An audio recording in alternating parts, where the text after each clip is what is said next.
Everyone, and welcome to my channel. Today I'm here to talk about two brothers who expressed their gifts of talent in remarkably different ways. Having grown up in a family where intellect, curiosity, and discipline flourished, these two brothers shared one common interest which was far from the academics and for which they ultimately excelled in life. But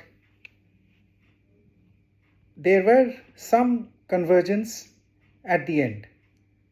Yes, friends, I'm talking about Niels Bohr and his brother Harald Bohr.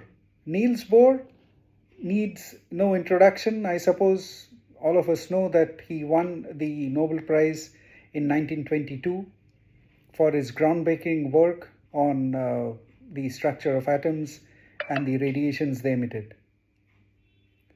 And though he was destined to become one of the most elite physicists, one of the most influential scientists of all time, he spent his student years equally immersed in football.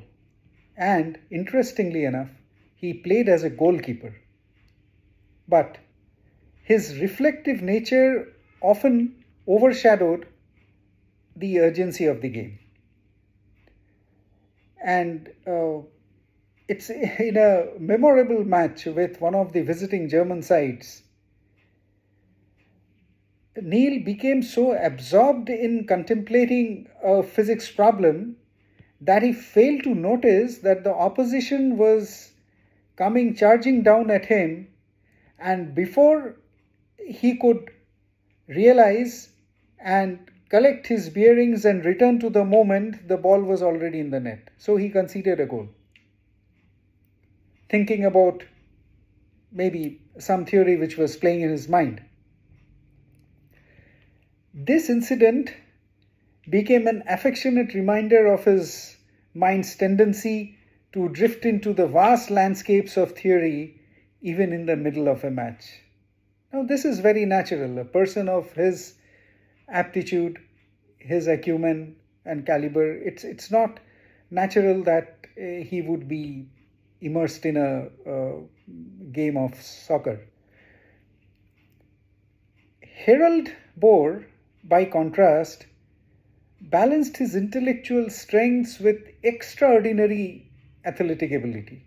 He was a great sportsman, and he played as a forward in Academics Bowl Club, a renowned football club in Denmark, Copenhagen, and he established himself as one of Denmark's finest players. Now just imagine. His dazzling performance against the French B team, in which they inflicted a defeat of 4-0, in which Harald scored 2 goals, elevated his reputation to an extent that he was an immediate choice for the national squad, and he secured his place in the national squad of Denmark. Now, he reached the pinnacle of his footballing career in the 1908 Olympics, London Olympics, where Denmark delivered a 17-1 victory over France. Now, this is a historic victory by all standards in Olympics, and till date it's regarded as one of its kind. And Harald himself scored 4 goals in this match. And the French team was so disappointed, was so frustrated after this match, that they refused to play the next match for the third position. However, Harald and his team suffered a 2-0 defeat at the hand of Great Britain in the finals, but they won the silver medal. And he was an integral part of this triumph of Denmark winning the silver medal in the 1908 Olympics. When they returned to Copenhagen, he received a rousing welcome, and he had endless fans. The football fans all thronged around him. Now, despite having achieved this kind of a success and being at the height of his sporting career,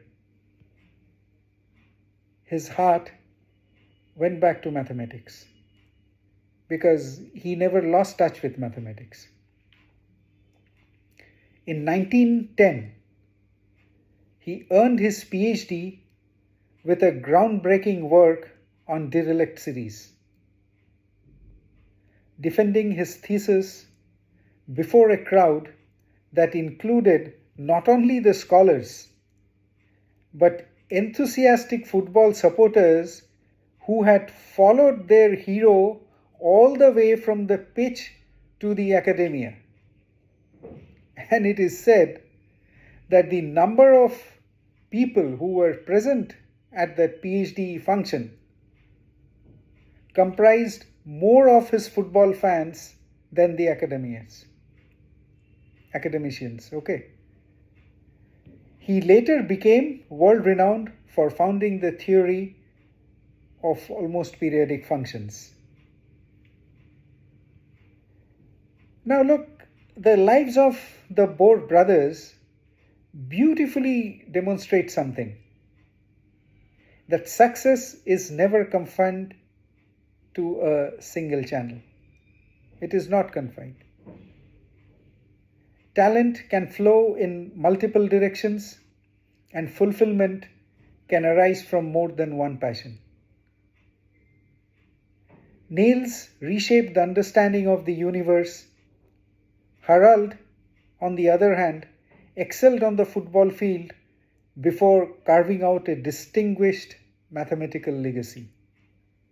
Together, they proved that brilliance need not be linear, and that human spirit can triumph on many fronts at once. Well, friends, I found this entire account very interesting, and hence I thought of sharing with you. Since you have been with me so far, I believe you liked it as much as I did. And if so, please like and share this video. And if you find the content of my channel interesting, please do subscribe, and don't forget to press the bell icon to receive regular updates. Thank you very much once again for your patient hearing, and God bless you.